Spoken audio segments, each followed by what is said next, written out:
பாண்டிச்சேரிக்கு trip plan பண்றீங்களா? உங்க பாண்டிச்சேரியில ஃப்ரெண்ட்ஸ் அண்ட் ஃபேமிலியோட வந்து ஸ்டே பண்றதுக்கு ஒரு பிரீமியமான லக்ஸுரி வில்லா தான் நம்ம Yash villa. Group stay, couple ஸ்டேக்கு ஏத்த மாதிரி இருக்க இந்த 3 BHK வில்லால இருக்க எல்லா ரூம்ஸ்லயும் ஏசி, டிவி, அட்டாச்ட் பாத்ரூம்னு ஃபுல்லி ஃபர்னிஷ் ஆகி ரொம்ப நீட்டா மெயின்டைன் பண்ணிட்டு இருக்காங்க.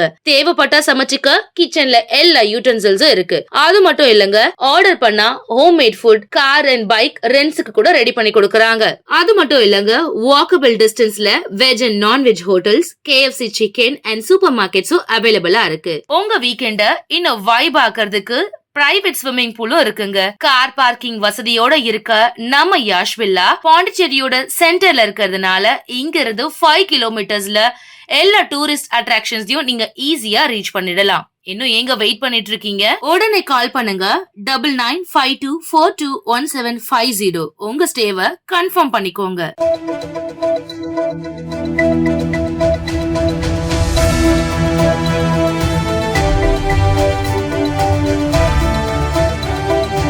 வணக்கம். சக்தி சேனலில் புதுவையின் இன்றைய நிகழ்வுகள். தேர்தல் ஆணையம் லட்சிய ஜனநாயக கட்சிக்கு ஒதுக்கியுள்ள தர்பூசணி சின்னத்தை அறிமுகப்படுத்தி ஜோஸ் சார்லஸ் மார்ட்டின் வாக்கு சேகரிப்பில் ஈடுபட்டார். ஜோஸ் சார்லஸ் மார்ட்டின் தலைமையிலான லட்சிய ஜனநாயக கட்சிக்கு தேர்தல் ஆணையம் தர்பூசணி சின்னத்தை ஒதுக்கியுள்ளது. இதற்கு அவர் மகிழ்ச்சி தெரிவித்துள்ளார். இதனைத் தொடர்ந்து காமராஜ் நகர் தொகுதி உட்பட்ட சுந்தரமூர்த்தி நகர், கவிக்குயில் நகர், முத்துரங்க செட்டியார் நகர் உள்ளிட்ட பகுதிகளில் ஜோஸ் சார்லஸ் மார்ட்டின் தீவிர பிரச்சாரம் மேற்கொண்டார். முன்னதாக அருள்மிகு ஸ்ரீ புத்து கருமாரியம்மன் ஆலயத்தில் நடைபெற்ற சிறப்பு பூஜையில் கலந்து கொண்டு சுவாமி தரிசனம் செய்தார். பின்னர் அப்பகுதி மக்கள் அவருக்கு உற்சாகமான வரவேற்பு அளித்தனர். தொடர்ந்து வீடு வீடாக சென்று வாக்கு சேகரித்த அவர் மகளிர் மற்றும் இளைஞர்கள் உள்ளிட்ட பொதுமக்களிடம் ஆதரவு தெரிவித்து உங்களை வெற்றி பெற செய்வோம் என உறுதி தெரிவித்தனர். மேலும் கட்சியின் தர்பூசணி சின்னத்தை மக்களிடையே அறிமுகப்படுத்தும் வகையில் அப்பகுதி மக்களுக்கு தர்பூசணி பழங்களை வழங்கியும் அவர் வாக்கு சேகரித்தார்.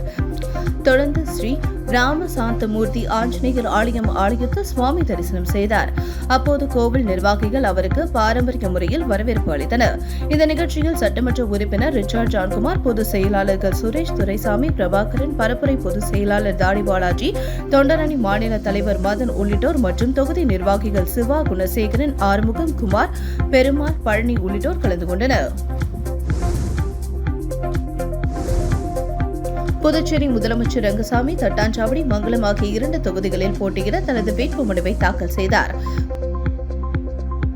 புதுச்சேரி தேசிய ஜனநாயக கூட்டணியின் தலைவரும் முதலமைச்சருமான ரங்கசாமி வேட்புமனு தாக்கல் செய்ய தனது இல்லத்தில் இருந்து புறப்பட்டு கதிர்காமம் பகுதியில் உள்ள முருகன் கோவிலில் சுவாமி தரிசனம் செய்தார். பிறகு அங்கிருந்து புறப்பட்ட முதலமைச்சர் ரங்கசாமி தட்டாஞ்சாவடி ஆதி திராவிட நலத்துறையில் உள்ள தேர்தல் நடத்தும் அதிகாரியிடம் தட்டாஞ்சாவடி தொகுதியில் போட்டியிட தனது வேட்புமனுவை தாக்கல் செய்தார். அதனைத் தொடர்ந்து சாரம் பழைய கலெக்டர் அலுவலகத்தில் மங்கலம் தொகுதியில் போட்டியிட தேர்தல் நடத்தும் அதிகாரியிடம் முதலமைச்சராக ரங்கசாமி தனது 2வது வேட்புமனுவை தாக்கல் செய்தார். முதலமைச்சர் ரங்கசாமி கடந்த முறையை போன்றே இந்த முறையும் 2 தொகுதிகளில் போட்டியிட முதலமைச்சர் ரங்கசாமி முடிவு செய்துள்ளார். அதில் தற்பொழுது சட்டமன்ற உறுப்பினராக இருக்கக்கூடிய தட்டாஞ்சாவடி தொகுதியிலும் மற்றொரு தொகுதியாக மங்கலம் தொகுதியிலும் போட்டியிட வேட்புமனுவை தாக்கல் செய்துள்ளார். தேர்தல் பணியில் ஈடுபடும் காவலர்களுக்கு 8 மணி நேர பணி வழங்க வலியுறுத்தி சமூக ஆர்வலர் அசோக் ராஜா காவல்துறை இயக்குநரிடம் மனு அளித்துள்ளார். இது தொடர்பாக அவர் அளித்துள்ள மனுவில் புதுச்சேரியில் தற்பொழுது தேர்தல் நன்னடத்தை விதிமுறைகள் அமலில் உள்ள நாளில் இருந்து புதுச்சேரி அரசு துறையில் உள்ள அனைத்து துறைகளிலும் உள்ள ஊழியர்களை தேர்தல் பணிக்காக அந்தந்த துறையை சேர்ந்த தலைமை அதிகாரிகள் நியமித்துள்ளார்கள். அதில் ஈடுபடும் அனைத்து அரசு துறை ஊழியர்களுக்கும் 3 ஷிப்ட் முறையில் தலா 8 மணி நேர பணி வழங்கியுள்ளார்கள். ஆனால் காவல்துறையில் உள்ள காவலர்களுக்கு 12 மணி நேர பணி வழங்கப்பட்டுள்ளது. இதனால் காவல்துறையில் உள்ள காவலர்கள் மன உளைச்சலுக்கு ஆளாக நேரிடும். ஏற்கனவே காவல்துறையில் உள்ள காவலர்கள் பணி சுமை காரணமாக குடும்பத்தில் பிரச்சினைகளும் காவலர்களுக்கு மன அழுத்தத்தில் உள்ளார்கள். தற்பொழுது இந்த 12 மணி நேர பணி என்பது மிகுந்த மன உளைச்சலுக்கு ஆளாக நேரிடும். அதேபோல் தேர்தல் பணி சலுகைகள் அனைத்து அரசு துறை ஊழியர்களின் தேர்தல் பணி சம்பளம் காவல்துறையினருக்கு குறைவுதான். அதே நேரத்தில் இரவு பகல் பாராமல் ஏற்கனவே விடுமுறை இல்லாமல் எந்த பேரிடர் காலங்களிலும் காவல்துறையினர் முதன்மையாக செயல்பட்டுக் கொண்டிருக்கின்றனர். எனவே உடனடியாக தேர்தல் பணி நேரம் 8 மணி நேரமாக குறைத்து பணி வழங்க வேண்டும் என குறிப்பிடப்பட்டுள்ளது.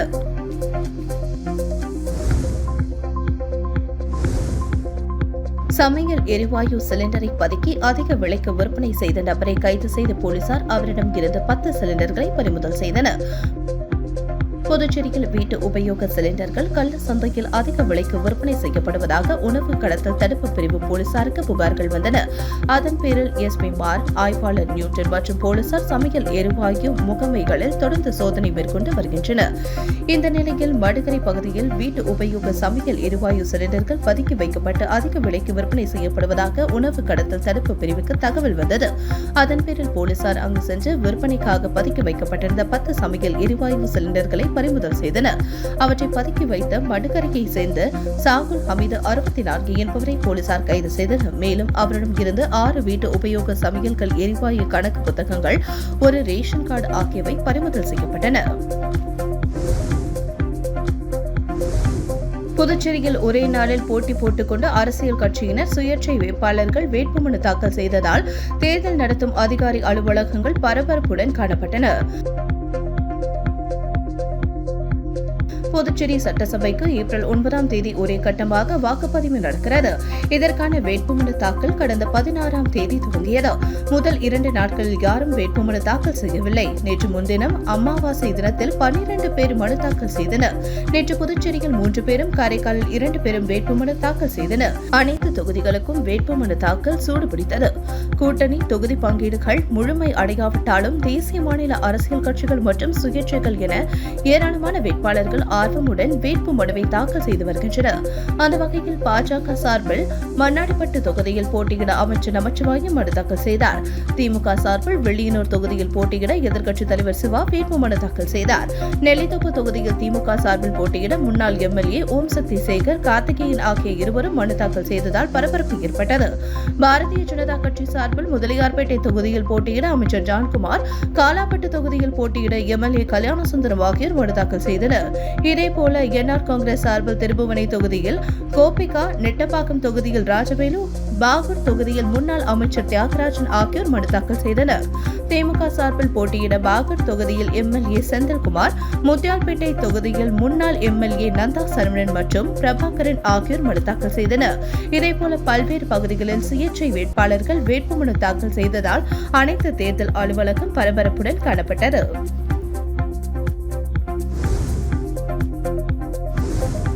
புதுச்சேரி மற்றும் காரைக்காலில் 5 தொகுதிகளில் மார்க்சிஸ்ட் கம்யூனிஸ்ட் மனு தாக்கல் செய்ய முடிவு எடுத்துள்ளது.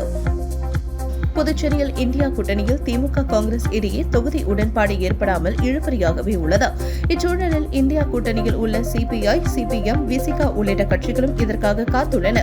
இச்சூழலில் புதுச்சேரி சிபிஎம் அலுவலகத்தில் மாநில குழு கூட்டம் நடந்தது. இக்கூட்டத்தில் 5 தொகுதிகளில் சிபிஎம் மனு தாக்கல் செய்ய முடிவு எடுத்துள்ளது.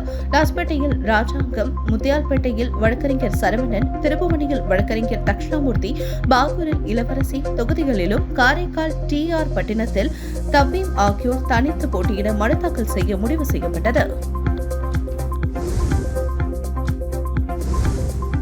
புதுச்சேரியில் தேசிய ஜனநாயக கூட்டணி இறுதி செய்யப்பட்டுள்ளதாகவும் எங்களது கூட்டணியில் பாஜக, என்ஆர் காங்கிரஸ், அதிமுக, லட்சிய ஜனநாயக கட்சி இருப்பதாக மத்திய அமைச்சர் மன்சுக் மாண்டவியா தெரிவித்துள்ளார்.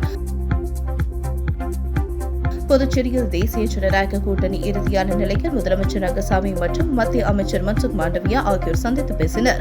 பின்னர் செய்தியாளர்களை சந்தித்த மத்திய அமைச்சர் மன்சுக் மாண்டவியா, புதுச்சேரியில் வரும் தேர்தலில் தேசிய ஜனநாயக கூட்டணியில் பாஜக, என்ஆர் காங்கிரஸ், அதிமுக, லட்சிய ஜனநாயக கட்சி ஆகிய கட்சிகள் இணைந்து தேர்தலை சந்திப்பதாகவும் இதில் 16 இடங்கள் என்ஆர் காங்கிரசிற்கும் 14 இடங்கள் பாஜகவுக்கும் ஒதுக்கப்பட்டுள்ளதாகவும் எங்களிடம் இருந்து அதிமுக மற்றும் லட்சிய ஜனநாயக கட்சிக்கு இடங்கள் ஒதுக்கப்படும் என கூறினார்.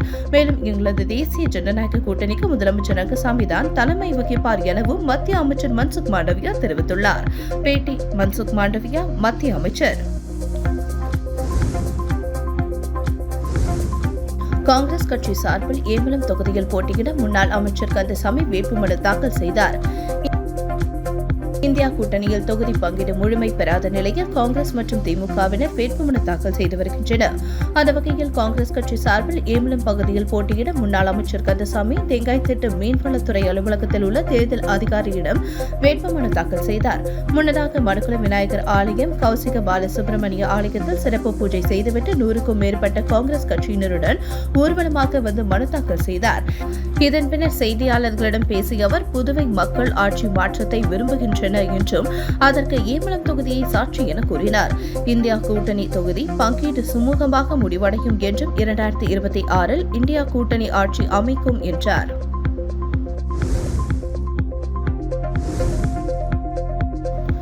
புதுச்சேரி தட்டாஞ்சாவடி தொகுதியில் போட்டியிட ஜனாதிபதி விருது பெற்ற ஓய்வு பெற்ற செவிலியர் கண்காணிப்பாளர் மேலத்தாளங்கள் முழங்க ஊர்வலமாக சென்று வேட்புமனு தாக்கல் செய்தார்.